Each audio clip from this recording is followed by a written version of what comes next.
그룹 애프터스쿨 출신의 배우 나나의 자택에 침입한 30대 남성이 경찰에 붙잡혔습니다.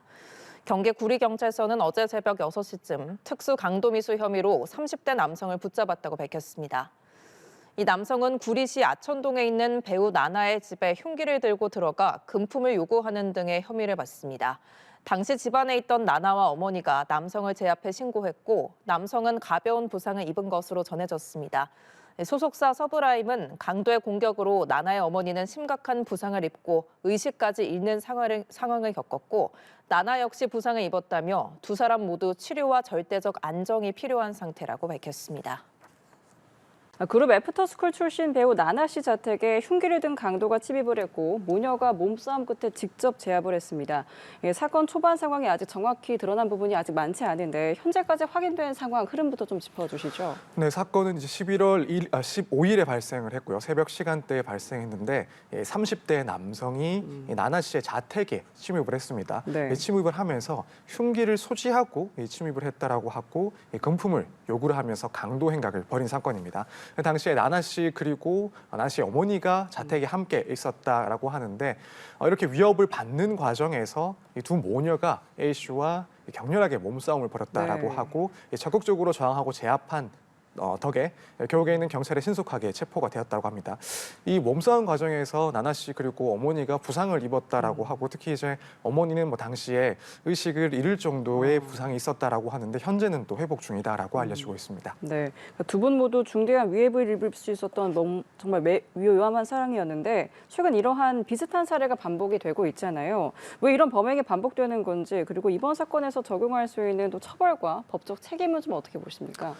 우선 이러한 사건들이 연달아 발생하는 이유에 대해서 크게 두 가지 원인이 있지 않나 생각이 됩니다. 첫 번째는 결국 언론에 노출되는 그런 연예인들을 봤을 때 그런 고가의 고가품이라든가 혹은 현금 등의 그런 금품을 쉽게 확보할 수 있는 대상으로 특정할 수 있기 때문에 네. 이제 결국 그런 점들이 연예인들이 피해자가 되는 이런 강력 사건이 발생하는 이유가 아닌가라고 생각이 됩니다. 또 한편으로는 이제 워낙 방송뿐만 아니라 인터넷이라든가 혹은 SNS 등을 통해서 이 연예인들의 그런 개인 정보들이 노출되는 경우들이 무척 많습니다. 그래서 연예인의 주거지라든가 주거 환경 혹은 재산 상황 이런 것들도 뉴스나 혹은 방송뿐만 아니라 다양한 경로를 통해서 확인할 수가 있기 때문에 이렇게 범행을 계획하는 사람들 입장에서는 그런 정보들을 용이하게 확보할 수 있는 그런 피해자들이 될 수가 있다라고 보여집니다. 그래서 이런 점들이 원인이 되지 않나라는 생각이 들고 결국 이 사건에서 적용되는 범죄에 대해서는 강도상해가 적용될 가능성이 상당히 높아 보입니다. 네.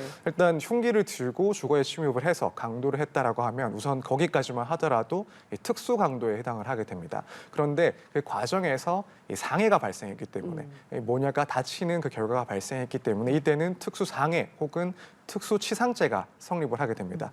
그렇게 되면은 이제 법률상으로는 무기나 혹은 7년 이상의 징역, 상당히 중한 처벌을 받을 수밖에 없고 이 경우에는 법률적으로 이제 집행유예를 받을 수도 없게 됩니다. 네. 이제 이렇게 특수 상해 혹은 강도 상해 혹은 강도 치상의 혐의로 결국 수사가 되고 재판을 받지 않을까. 그리고 이 내용들을 봤을 때 아무리 초범이라 하더라도 네. 중형이 선고될 가능성이 상당히 높다 이렇게 보여집니다. 네, 알겠습니다. 다음 사건도 주거 안전 문제가 핵심일 것 같은데 이웃 10대가 소음을 지적하고 경찰에 신고하려 하자 60대 남성이 폭행을 하고 집안까지 들어가 협박까지 한 사건이 논란입니다. 신고 이후에도 두 번이나 집에 찾아간 정황도 들어갔는데 이 사건은 어떻게 보십니까? 네, 이 사건이 상당히 좀 죄질이 나쁜 그런 사건이다라고 보여집니다. 네. 말씀하신 것처럼 이제 가해자가 60대인데 시끄럽다고 항의를 하는 10대 피해자의 폭행을 가하고 나아가서는 경찰에 신고했다라는 이유로 이 피해자의 집에 두 차례나 침입을 해서 협박까지도 하는 그런 일이 발생을 했습니다.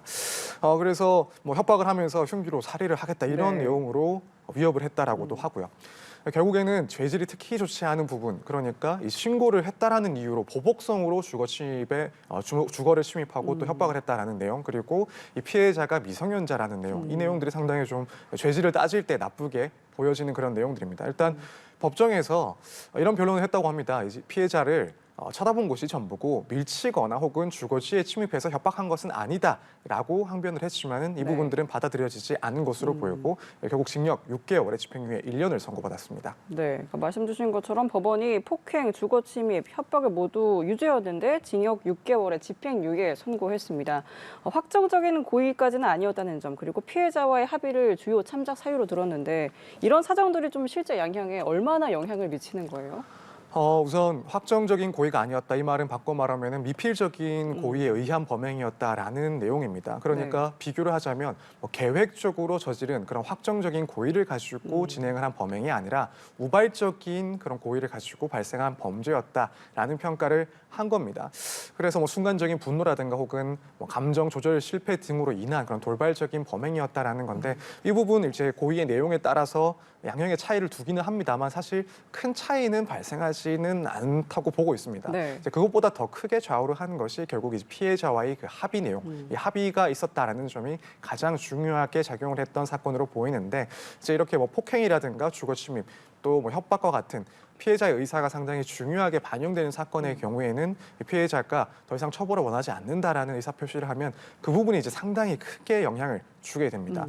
그래서 지금 사건을 조금 살펴보면은 뭐 재판에서 앞서 말씀을 드린 것처럼 본인은 억울함을 좀 호소를 했던 것으로 보이는데 네. 그것과는 별도로 어쨌든 피해자와 합의를 했던 것으로 보입니다. 그렇기 때문에 뭐 전체적인 죄질은 나쁘다고 보여지지만 일단 피해자가 뭐 선처를 구하는 그런 의사 표시를 했기 때문에 이 점이 상당히 크게 영향을 줘서 일단 실형은 피할 수가 있지 않았나 이렇게 생각이 됩니다. 네, 알겠습니다.